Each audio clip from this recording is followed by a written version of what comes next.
वर्षी आम्ही इको क्लबच्या विद्यार्थ्यांनी वनराईच्या संकल्पनेला अनुसरून एक विद्यार्थी एक रोप हा प्रकल्प करण्याचे ठरवले.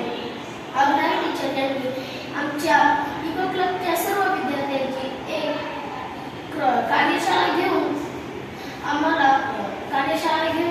या प्रकल्पाची सविस्तर माहिती दिली.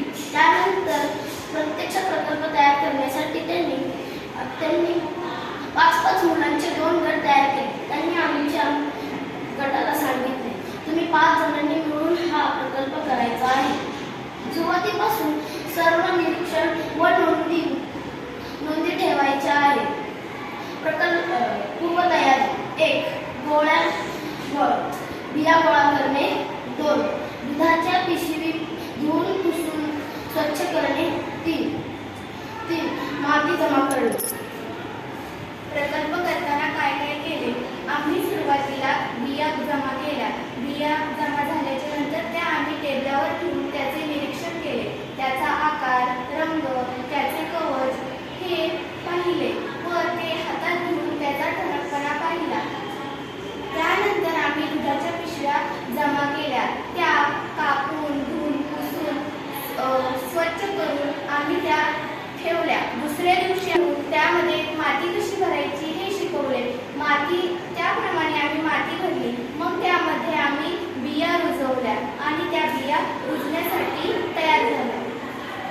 प्रकल्पातून काय काय शिकायला मिळाले? आमच्या निरीक्षण व नोंदी सुरू झाल्या. पावसाळ्याचे दिवस असल्याने बिया रुजण्यासाठी पाणी मिळत होते. जांभळाच्या बिया आम्ही एका पिशवीत 3 टाकल्या तर आंब्याची एक पळ घातली होती. बिया रुजण्यासाठी बियांनी 25 दिवसापेक्षा जास्त दिवस घेतले. साधारणतः 70 दिवसानंतर बियाचे रूपांतर रोपामध्ये झाले.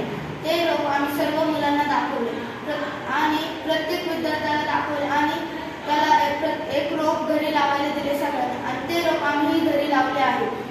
या प्रकल्पामुळे आम्हाला झाडांविषयी प्रेम वाढले. निसर्गाचे संरक्षण करण्याची आवड झाली. देशी व औषधी वनस्पतींची ओळख झाली. रोप तयार करण्याचा आनंद मिळाला. या प्रकल्पासाठी वापरलेले साहित्य: झाडांच्या बिया, दुधाच्या पिशव्या, माती,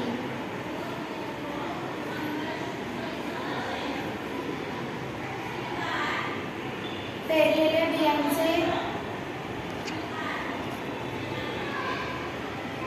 बियांचे निरीक्षण व ओळख होण्यासाठी इंटरनेटचा वापर. झाडांचे उपयोग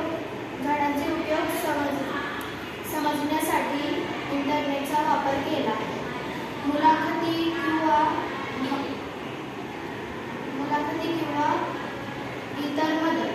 आमच्या या प्रकल्पासाठी पुढील मान्यवरांनी मोलाचे मार्गदर्शन केले: पर्यावरणप्रेमी माननीय भगवंत सर वनराई, माननीय रवी कुलकर्णी सर हरित क्रांती, माननीय Kishor Moholkar sir lions club.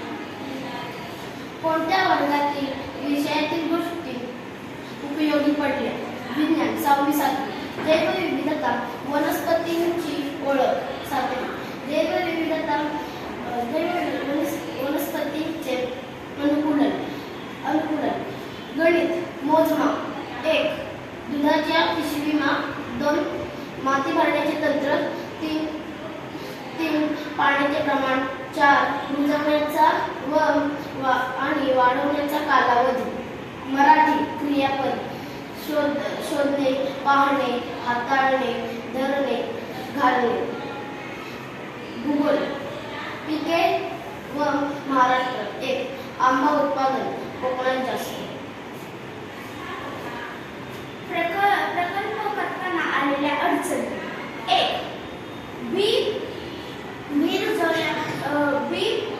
मातीच्या रुजली नाही म्हणून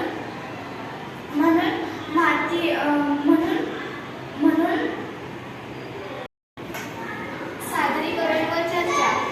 आम्ही हा प्रकल्प ग्राउंडवर केला होता म्हणून सर्व विद्यार्थी पीटीच्या तासाला किंवा मधल्या सुट्टीत हे प्रकल्प बघायला यायचे.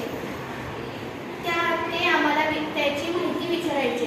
आम्ही त्यांना माहिती सांगताना त्याचे नाव, त्या झाडाचे नाव, त्याचा प्रकार, त्याचे अवयव, त्याची उंची हे सगळे सांगायचं. प्रकल्पासाठी लागणारा खर्च. प्रकल्पासाठी कोणताही खर्च लागला नाही. आम्ही खाल्लेल्या फळांच्या बिया घेतल्या व पिशवी रिकामी दुधाची पिशवी घेतली. माती तर आमच्या ग्राउंडवर होती. पाणी पावसाचे वापरले. शिक्षक व मित्रांचे मत. शिक्षक व पालकांना हा प्रकल्प खूप आवडला व आमच्या शाळेतील मित्रांना सुद्धा हा प्रकल्प